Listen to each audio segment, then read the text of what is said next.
मित्रों, जय श्री राम। मैं नीलम मिश्रा आज आपके समक्ष लेके आई हूँ देवशयनी एकादशी का महात्म्य और कथा। तो मैं आपको सुनाऊंगी, आप सुने ध्यानपूर्वक। बहुत ही पुण्य फलदायी ये कथा है, तो आप सुने। देवशयनी एकादशी आषाढ़ मास के शुक्ल पक्ष की एकादशी को हम मानते हैं। आषाढ़ मास के शुक्ल पक्ष की एकादशी को ही देवशयनी एकादशी कहते हैं।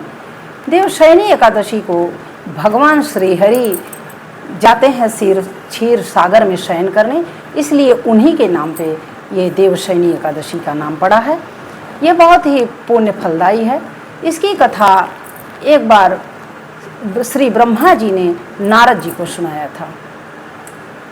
तो भगवान कृष्ण से एक बार युधिष्ठिर ने पूछा कि प्रभु, आपने बहुत सारी एकादशियों का फल मुझे बताया है, आप आज मुझे देवशयनी एकादशी के बारे में बताइए। इसके पीछे की कथा का क्या महात्म्य है, क्या रहस्य है, मुझे सुनाएं तो मुझे सुख की अनुभूति होगी। तो भगवान कृष्ण सुनाते हैं। कथा इस प्रकार है, तो आप भी सुनिए। भगवान श्री कृष्ण कहते हैं कि ब्रह्मा जी ने नारद जी को सुनाया था, आज मैं तुम्हें पुनः सुना दे रहा हूँ युधिष्ठिर, तो सुनो। सतयुग की बात है। सतयुग की बात है। एक राजा मानधाता नाम के राजा राज करते थे। राजा के राज में जनता बहुत ही खुश सुखी थी। बहुत ही प्रजा उनकी इतनी सुखी थी कि वो राजा एकदम जैसे माता पिता की तरह वो व्यवहार करते थे। सबके दुख दर्द में वो शामिल रहते थे। इस प्रकार जनता बहुत ही प्रसन्न रहती थी उनसे। लेकिन सबके समय में इस संसार का नियम है कि आपत्ति विपत्ति तो कभी न कभी आता ही है। कितना भी पुण्यात्मा रहो, कभी न कभी कुछ न कुछ पाप तो हो ही जाता है। एक बार मानधाता के राज्य में अकाल पड़ गया। वर्षा नहीं हुई 3 वर्षों तक। 3 वर्षों तक वर्षा नहीं हुई। अब राजा को बड़ी चिंता हुई। सारे प्रजाजन राजा के पास आए।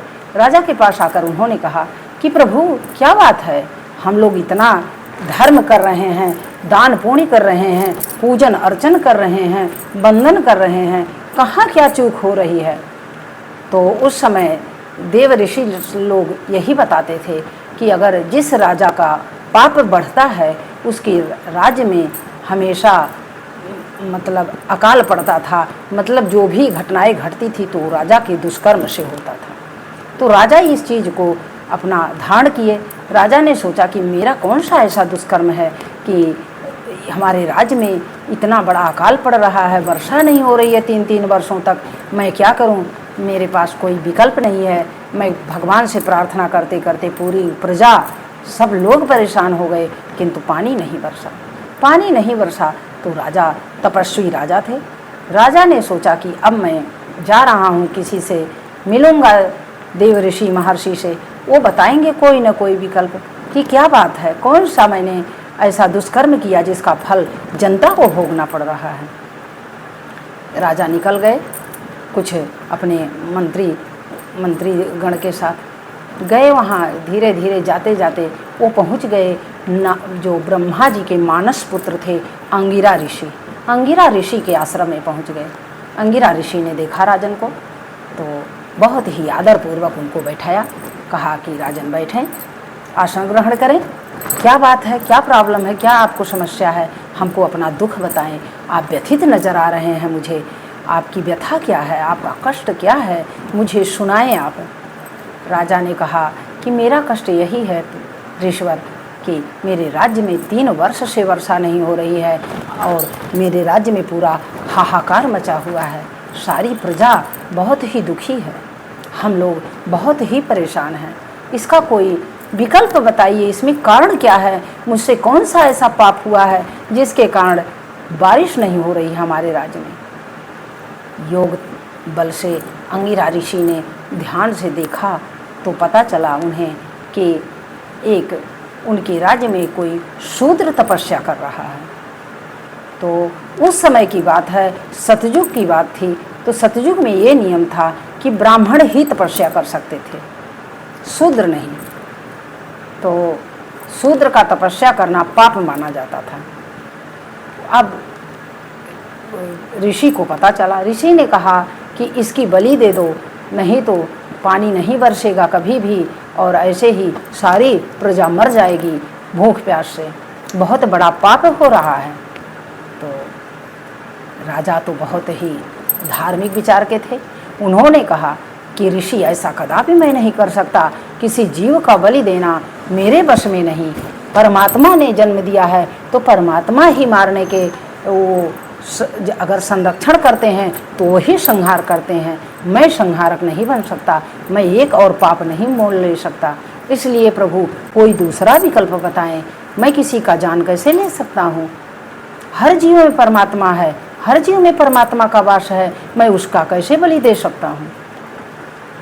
अब ऋषि ने कहा कि अच्छा चलो कोई बात नहीं, इसका मैं विकल्प तुम्हें बताता हूँ, इसका विकल्प तुम सुनो। और राजा ने,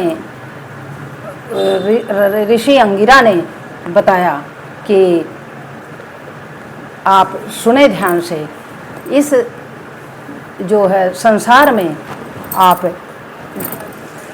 एकादशी जो व्रत है देवशयनी एकादशी, तो देवशयनी एकादशी का व्रत नियम पूर्वक आप भी व्रत का पालन करें और आपकी सारी प्रजा भी करे, तो इस व्रत के प्रभाव से आपके राज्य में पुनः बारिश होगी और शीघ्र ही वर्षा होगा और आप लोग सुखी हो जाएंगे। तो इस प्रकार ऋषि ने उन्हें बताया।